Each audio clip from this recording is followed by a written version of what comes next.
before we get started, we should say that next week there won't be a new episode of Doctor Who. We're taking a Christmas break, so we'll be back, ironically, in 2 weeks with the Christmas episode.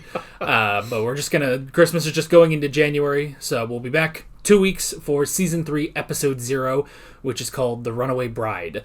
And that same week, on Wednesday, we'll be doing Season 1, Episode 1 of Torchwood, which is called Everything Changes. And that'll be the beginning of our tour of Torchwood, which means I can't be bothered to watch the whole show again, so we're going to do one episode, then take a couple weeks off, then do another episode, and it'll be a whole thing. I've chosen the best and most infamous episodes of Torchwood, let's say that. So, so with all of that said, hey guys, Alex and Dad from 7th Hour Films back again with Doctor Who. Last time around was Army of Ghosts. What was that one about?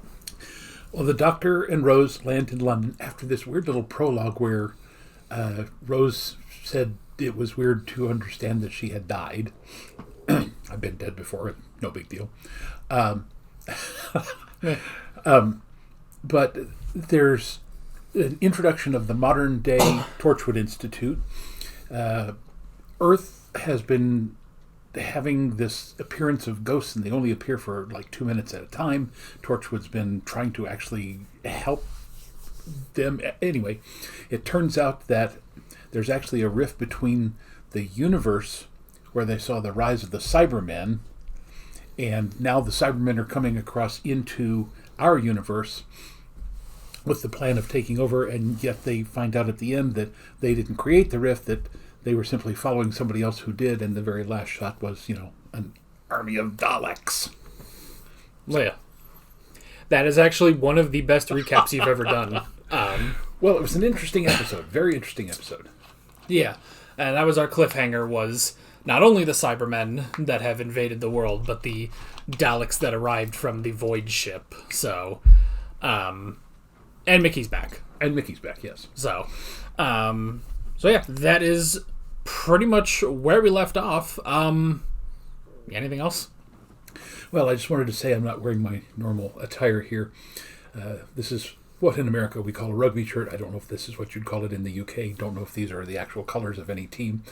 And I'm not wearing it because I support any specific team. I only played rugby once, had a scrum when I was a freshman in college in my PE class. I'm wearing it because it's a very thick shirt, and it's warmer because it's very cold outside, and yes, it is still cold in this room. Yeah, so I'm a little sweaty, I'm going to be honest with you, because I normally what happens early in the morning is I take the dog outside and run the dog around, especially when it's cold. You got to keep the heat up. Then I come in here, and then I built the set. So I'm a little clammy. I'm trying not to say like moist or something, like that doesn't sound right. So, and I'm frosty. I'm literally shivering here. Yeah, so it's the dichotomy of man over here. So, but yeah, that's just where we are. It is. We can say that it is December the 20th when we're recording this. So we really meant we're right at Christmas, pretty much. But yeah, we're not watching the Christmas episode. But I mean, it's okay because like the new season, but the modern era right now, the current era, has a Christmas episode that's coming out next week at time of recording this, and I'm just not going to get to it until the new year. So that's just kind of how it works. So, of course, by the time this goes out, that episode has probably gone out, and it's a whole thing. This is what happens when you put stuff to early access on Patreon, which you should go check out and donate to and get early access and full length. So, with that all being said, let's just jump right into this episode. Doomsday. Report, what is the status of the Genesis Ark? Status, hibernation. Commence awakening. The Genesis Ark must be protected above all else. The Daleks, you said they were all dead. Never mind that. What the hell's a Genesis Ark? Well, they got better. You will become like us. Who lit the car on fire?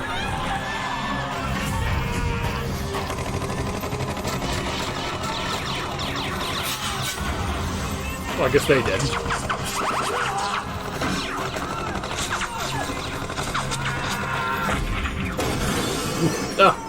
One. You will kneel. What for? Kneel. You ever seen Superman 2? You gotta kneel before Zod. We will extract brainwaves. No. I'll tell you everything. Ew. Dalek Faye, investigate outside. Dalek has a name? Away.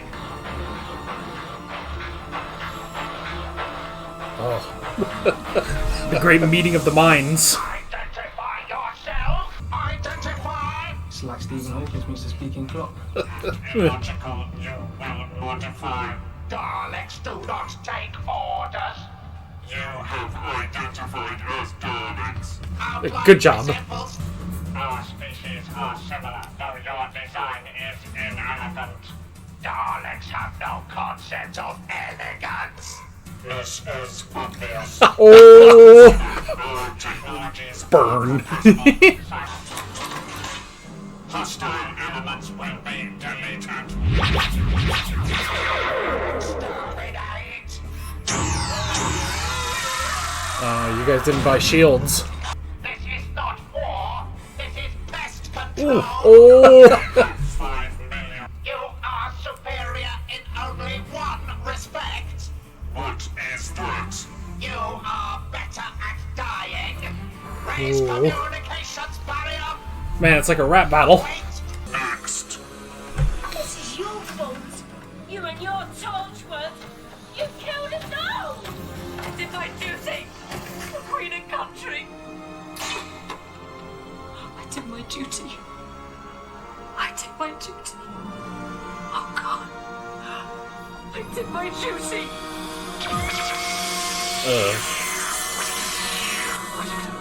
Boy, Torchwood is not prepared for anything real. People with guns. Oof! And then they exploded. Doctor, good to see you again. Jake? Yeah, Jake. From State Farm? Oh, And so did we. you might have worked at State Farm in the past. You can't just hop from one world to another. You can't. We just did. With these. But that's impossible. You can't have this sort of technology. We've got our own version of One of those old Torchwood. press We lights. developed it. I've got to get back. Rose is in danger, and her mother. That'd be Jackie, Pete. my wife in a parallel universe. And as for you, Doctor, at least this time I know who you are. Right, yes, fine, hooray, but I've got to get back right now. No, you're not in charge here. This is our world, not yours. And you're gonna listen for once. Well, this is 3 or 4 different stories intersecting. Eh. What's inside? The future. You mean it's Matt Smith? Left this world, you warned us there'd be more That's cybermen. too far in the future. Infiltrated this version of Torchwood, mapped themselves onto your world, and then vanished. When was this? 3 years ago. 3 years ago. It's taken me Jeez. 3 years to cross the void, but we can pop to and fro in a second. Look at it. A world at peace. We're calling this the Golden Age. Who's the president now? And a woman called Harriet Jones. I'll keep an eye on her. But it's a lie. Oh my God, help me. Jackie, you're alive. Listen. They tried to download me, but I ran away. Listen, tell me, where are you? I don't know. Staircase. Yeah, which one? Is there any sort of sign, anything to identify it? Yes, a fire extinguisher. Yeah, that helps. Oh, wait a minute. How are you? Oh, same old, you know. Good. And Mickey Mickey, nice to see you. And you, boss. Social interaction will cease. How did The cult of Skaro. I thought you were just a legend. Who are they? A secret order. Above and beyond the Emperor himself. Their job was to imagine. Think as the enemy thinks. Even dare to have names. All to find new ways of killing. There is always this. a sonic probe? That screwdriver. It is harmless. Oh, yes. Harmless is just the word, that's why I like it. Doesn't kill, doesn't wound, doesn't maim. But I'll tell you what it does do. It is very good at opening doors.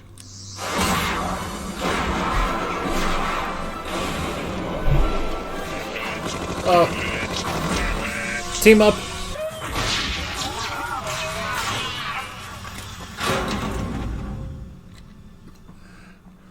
Eh. You look old. You don't. Good line. In my world, it worked. All those daft little plans of mine, they worked. Make me rich. I don't care about that. How rich? Very. Yeah. I don't care about that. But good to know. How very? Repeat, all silence to Torchwood. That's going to take a while. Eh.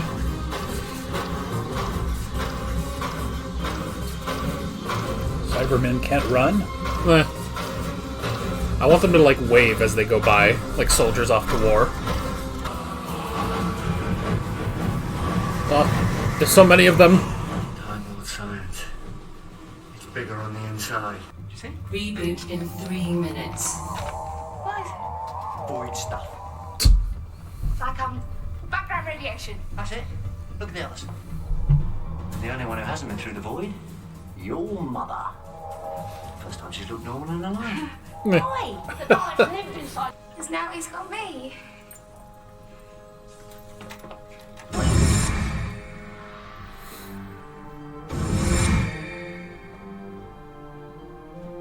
Oh, no, you don't. He's not doing that to me again. I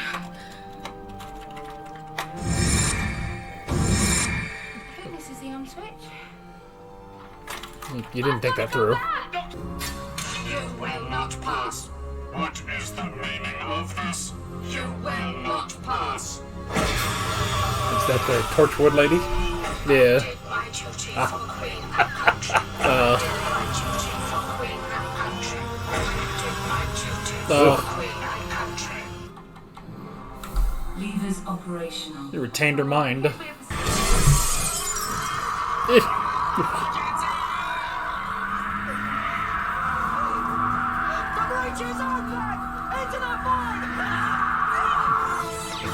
Once more into the breach, dear friends. Oh. Oh. They fly now. Unintentionally. Oh. So many of them. Oh man. They got out of there. Oh, there's something you don't see every day.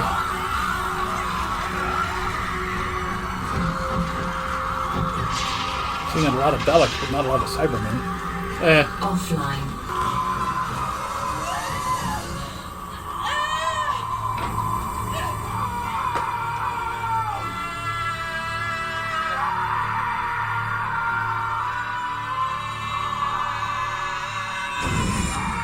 Oh, Pete!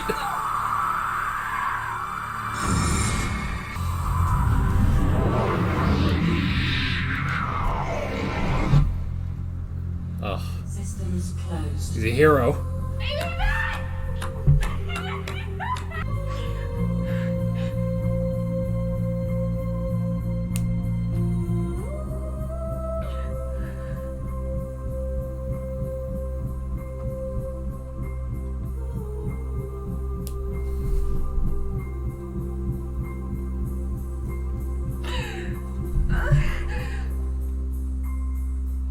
Let it come through properly.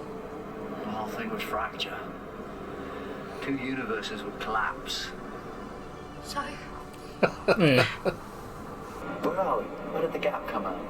we're in Norway. Norway, right? About 50 miles out of Bergen. It's called Darling Stranden. Dalek. Darling. It's Norwegian for bad. This translates as bad wolf bay. I love you. It's quite alright.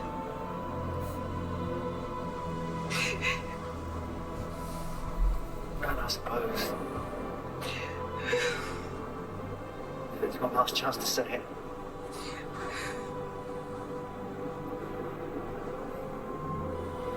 Rose Tyler.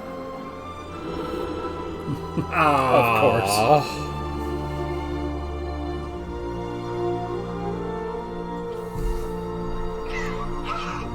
That was just cruel.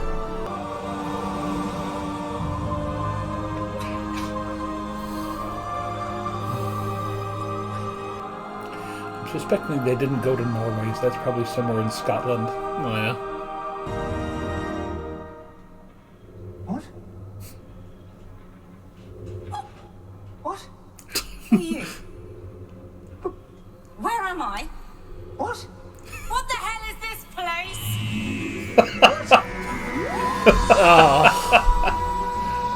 Next time. Alrighty. That's the end of the season. Well, very emotional. Now, do you know, was her contract simply up, or did she not want to come back? What was the circumstance under Rose Tyler, Billie Piper leaving? I think it was just time to move on. Yeah. So Well, she'd done 3 seasons, so. Yeah. Well, it was only 2, but I thought she did. Isn't this the second season with Tennant? No. This is his first season. Oh. So we had the 1 season with Eccleston, then the Christmas special, then this season. I thought this was the 3rd season. All right. But that is our tragic ending to Rose. I mean, I guess she's alive. It could be worse, could be Adric, but still, you know. Actually, that applies to a lot of things in life. Could be worse, could be Adric. Anyway. Now, here's something else to think about. This aired in 2006. Yes. So that's 18 years ago. Nearly 19 years ago. She was 19 then. She's your brother's age now. She's in her mid-30s now. Yeah. So. Or late 30s, actually. Yeah. And, I mean, that is the thing of, like, I guess just time is, like, thinking about different ages. Like, the further we go in Doctor Who, the companions don't actually get younger. It's just that I get older as time goes on. So, granted, when I started this, 2018, so I was 21 when I watched this. So, I wasn't much older than Rose at the time. Yeah. Now I'm not. And the companions just keep staying, well, not all of them, but some of them stay around this age range, and that just, I don't know. There was something recently I saw on Twitter, some anniversary.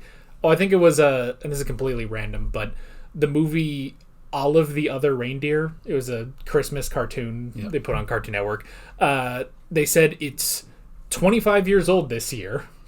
And so I found a GIF on Twitter of Matt Damon. I don't know what movie it is, but at the end, I guess they show him age, so they just have a transition of him just aging by like 50 years. And so I just put that with no context. Just that's how I feel knowing that's 25 years old now. So anyway, you know, it's an interesting thing because when I first watched this, it was kind of weird to think about the ending, mainly because, you know, I didn't have the rest of Doctor Who for context. I just had this season and the last season. But it kind of felt a little weird that it's like, you know, the human characters who have a connection to this world and you lived in this world are the ones that are trapped in the other universe. And the Doctor, the alien, you know, who, while he has a connection to Earth, obviously he doesn't have that deep a connection to Earth as they do, stays in this universe. And I always thought it's like, well, obviously you got to do that because the show has to go on. The Doctor has to stay in this universe. But I always thought it's like, that's such a weird thing to do, honestly. But that's obviously the only way to do it. Well, theoretically, wouldn't there be Time Lords in the parallel universe? We don't know. No, I mean, I don't think they ever say in particular, but I think it's widely accepted that the Time Lords don't exist in other universes and only existed in this universe. So he really is just, this is it. It's just him now. So, I mean, in the same way that, I guess in a similar, it's weird because, obviously from these episodes, it's like, well, here's an alternate version of the Cybermen, but presumably there are no alternate versions of the Daleks either. Like, the Time Lords and the Daleks seem to be these species that only exist in this universe. So, I don't know why. Maybe something to do with the Time War or something, I don't know. And, of course, they got that little escape clause there when the one Dalek says something about temporal shift or something. Yeah. And he doesn't go into the void, so. Yeah, so him, maybe some others have escaped, so it's not the end of the Dalek. Pretty immediately they just show us like, yeah, this time we're not even gonna lie to you and say, oh, it's the end of the Daleks this time. So, but very interesting Daleks, the Cult of Skaro. Very, very different from what we're used to. I mean, they're still Daleks, they still want to exterminate, but just I really like the idea, it's like they were specifically tasked with imagination, with doing these things that the Daleks should not do, and they went so far as even just giving each other names, to really get into that mindset. And I like that idea, that they're not just, the Daleks are not just completely in this like, well, this is just our dogma where we stick to it all the way. It's like, even they have to admit, it's like, we have to figure out how to do things a little differently just to achieve the ultimate goal. Yeah. And so they just sort of, section off these 4 Daleks to do that. If we are the superior race, why do we keep losing? Yeah, I mean, it's definitely a thing of like, especially because, for the Daleks, they are this sort of almost stereotypical, kind of robotic, but also, you've got the elements of fascism in there and everything, and it's almost kind of logical how they do everything. But their main enemy is one of the goofiest characters ever created. Like, because back in the day, it's like, well, we made this character named the Doctor. Then we had to get rid of, we had to get a new actor for him. And that just kept spiraling until everything is so weird that it's like, how in canon, how do you deal with this kind of weird character? So, what you were saying there reminds me of a goofy old aphorism, and why the Doctor keeps beating the Daleks. It simply says, "My karma just ran over your dogma." Oh, well, but yeah, it's a strange thing, especially when you look at the Daleks and the Cybermen, and then you look at the Doctor. I mean, the Doctor is strange even among the Time Lords, because the Time Lords are that very like rigid, infrastructure and institution of these, these great beings that monitor time and everything. And then he's got a police box and a screwdriver and 3D glasses, but he wins and he just keeps going. So, but yeah, and it's such an interesting thing too with the Genesis arc that it's like it's Time Lord technology, and you're like, okay, so what could that be? What could it be? The entire episode goes by until they finally point it out. It's the most obvious thing that it's like, oh, it's Time Lord technology. It's bigger on the inside, and they're the only ones to figure out how to do that, apparently. So, we did also get the epic rap battles of history between the Cybermen and the Daleks. That was amazing. I mean, that's of all the things you could do with, like, all right, the Daleks and the Cybermen are finally meeting for the first time. It's just like, that's exactly what it should be, is them just kind of bickering to each other. So that was really good. That was funny. Yeah. I will say it's interesting because with this episode, it's like, last episode, hypes up the Cybermen. The Cybermen are back, just the entire thing. And right at the last second, it's like, by the way, the Daleks are here too. this episode, I feel like, really does sort of shove the Cybermen to the side. Like, yeah, okay, now what are the Daleks doing? Like, this one focuses so much more on the Daleks than the Cybermen that it's almost a thing of, like, why, at that point, why bring the Cybermen anyway? But I think it works because it does tie in so many of these things together, you know? Because it's like, okay, you want to bring stuff back from this season, and they're probably thinking too, it's like, okay, well, Billie Piper says she's had fun, she's gonna step down at the end of this season, so we have to figure out an exit for her, and so we got to figure that out. And it's like, okay, well, what would be the reason that Rose breaks away from the Doctor? And it's like, well, either she dies or she physically just cannot get to him anymore, because otherwise nothing would stop her from getting back to him. Yeah. So it's just like, at that point, you just kind of look at it and it's like, well, she could be in a different universe. Bring Jackie there. You've got Mickey. You've got Pete. It's just like, it all kind of works. So it's like, I see how all of this fits in to make this episode. So, also,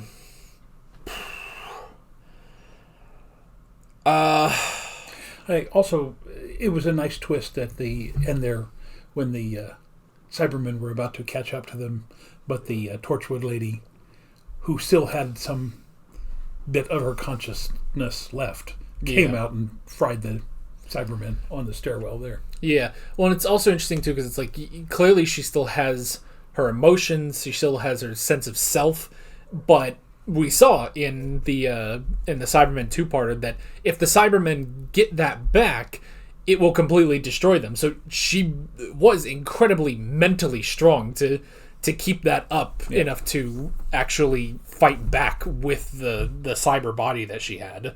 So yeah, like that was all interesting. It does sort of highlight, because again, like with the Cybermen also kind of being pushed to the side for the Daleks, this does also push Torchwood to the side for this episode. And once they start getting taken by the Cybermen, it does sort of highlight that it's like, in the last episode, they're all bravado, like, we're doing all of this for, Queen and Country, the glory of the British Empire and stuff like that. And, like, oh, we manufactured these weapons out of this spaceship that we shot down about 10 years ago and stuff like that. And then the Cybermen come, and Torchwood becomes the most useless group of people. It's like, it's interesting, like, over 100 years since it was established by Queen Victoria, they've never dealt with something on this level, which is also weird, because it's not like there hasn't been enough things going on in the world, because we watched that in classic Doctor Who. Like, all these things that UNIT had to deal with, apparently Torchwood never bothered showing up, so... And UNIT dealt with Daleks and Cybermen and the weird Pizza the Hut monsters and in the Three Doctors and stuff, so... Now, a lot of that, like the Silurians, did the the real world know about that, or did UNIT? See, the only one I'm thinking about is like the war machines that were actually seen by the public. The rest of them, I think most of that was self-contained. Well, what about the dinosaurs? But that wasn't that all ultimately reversed? Maybe, yeah. I mean, there is stuff like that where it's like, I mean, obviously, Torchwood as a concept was just not a thing in classic Doctor Who. It was only established here. But it's like, I wonder how, like, maybe audio dramas or books, like, sort of try to retcon in Torchwood. So, I don't know. Or it could just be that maybe those events were too public. Like, that would risk exposing Torchwood. So they're like, well, UNIT handles that. We just sort of pick up the scraps and adapt our technologies, basically. Whereas stuff that nobody has ever heard about is the stuff that Torchwood deals with. So, yeah, I guess it could be that they work more from the shadows than UNIT ever did. So,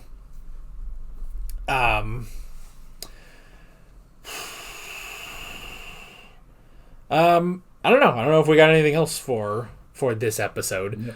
I mean, it is the end of this companion as we know her, and I guess, what do you think? Our first modern companion. What did you think overall of Rose?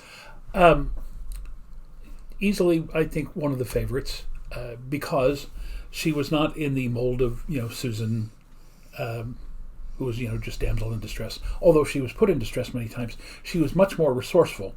Like Joe Grant and like Leela and Nissa and Vicky and Jamie. So I enjoyed the fact that she was not the stereotypical kind of young woman, and I realized that she's supposed to represent the audience, but she caught on very quickly. I mean, like Jamie, she adapted very quickly to what was going on, and so it wasn't necessary to have her in those situations like Susan and some of the others. Yeah. And it is also interesting too with this, because we also saw this with Eccleston's departure, is I do like in Modern Who that will give more importance to a character leaving the show, basically. Yeah. Because, in classic Doctor Who, the end of the episode, Romana's like, I'm out. And the Doctor's like, okay. And and that's it. Like, pretty much the biggest one was Adric, weirdly enough. For how much disdain they had for Adric, they gave him a very interesting big send off. Yeah. But the same goes for the Doctors, where it's like it'll just sort of be in classic Doctor Who, where it's like, well, and then the Doctor hit his head on the TARDIS console and died, and he regenerated, and now here's the next guy, and they move on. Whereas last time we saw that. With Eccleston, it's like, well, he got so injured and he holds it back long enough. He gives a speech, and then he regenerates. And I like giving more importance to these characters. Yeah. So, and I guess there's also the question of which pairing do you prefer, Rose and the 9th Doctor or Rose and the 10th Doctor? They actually both worked very well. There was a different dynamic. Yeah. I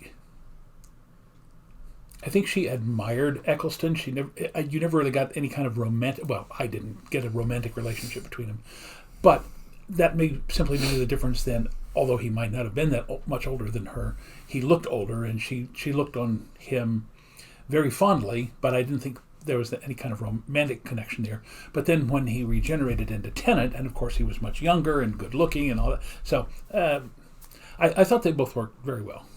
Yeah, I think it's a thing of like, maybe there was that sort of romantic interest in Eccleston, but it was more one-sided. Like, the Doctor didn't really view her like that. And I would say, like, once he regenerated, it's like, it's a thing of like, which nobody really, I feel like, talks about. It's like, when the Doctor regenerates, it's like, what feelings from that previous Doctor then get put into this, this new body? How does that form this new body? And so maybe you can make an argument. It's like, well, while he did have this admiration for Rose, maybe not in a romantic way, it's all of that just sort of morphed into something different once he regenerated, which gave us their relationship with Rose and 10. Yeah. But I would also say, I don't think they had I don't think it was completely both sides either. Like, I think Rose, totally was in love with the 10th Doctor, but the 10th Doctor, I think he still, like, he sort of grew with that over this season until the end. It is a thing of like, well, yes, it's a thing where he would admit, yes, I do, but even still, I mean, like, even there, he was perfectly willing for Rose to be trapped in the other universe at the end, and she ended up coming back only to be sucked in and saved by Pete and stuff. But he was fully ready and with no problems whatsoever. It's like, okay, I need to do this. I'll stay here. Make sure the breach is closed. Rose, you go. That's just going to be that between us. Yeah. So it is a thing. It is a sort of half and half, I would say, even with the 10th Doctor, at least in this season. So, and that the way he had set it up, that way he didn't really have to say goodbye to her. So it is kind of odd that he finally figured out a way to at least talk to her for 2 or 3 minutes, but then, had to admit when she said that to him that, he had developed that for her too. Yeah, it's... I don't know, because it is sort of a weird thing where it's like, he put the press light or whatever onto her, get her to the other universe. They would stay there, and then he was going to open the breach again. But then, once she does get saved by Pete, then there's that moment of like, oh, now I've lost her. So, I don't know. It's just sort of a weird conflict between those scenes. So, I don't know. Maybe there's video essays that can sort of delve into the different parts of his character in those scenes. So, I don't know. Hopefully they're not pretentious video essays. I hate those. I'm just going to full tangent and rant. I hate the video essays where they just like, where they start getting weird like avant-garde shots of themselves. Like they'll be like sitting like upside down next to a wall with their legs like going up the wall, like with the microphone, like, so I want to talk about Elmo today. And I'm just like, what? Why?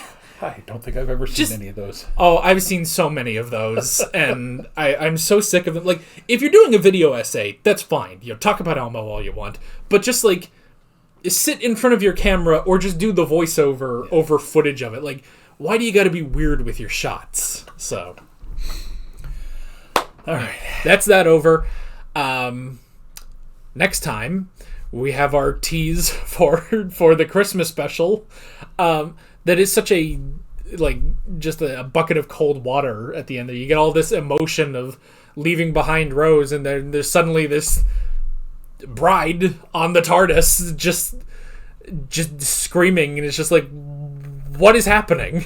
So, but that'll be next time. After Christmas, we'll get to the Christmas special, The Runaway Bride, and then we'll also do the first episode of Torchwood.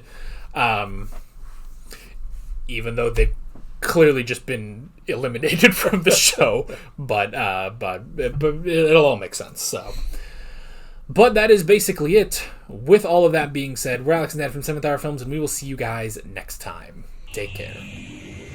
Alright guys, thanks for watching this video. There's a bunch of links on screen if you want to go click around any of those. There's a playlist with all of our modern Doctor Who reactions, as well as every Doctor Who reaction that's on the channel.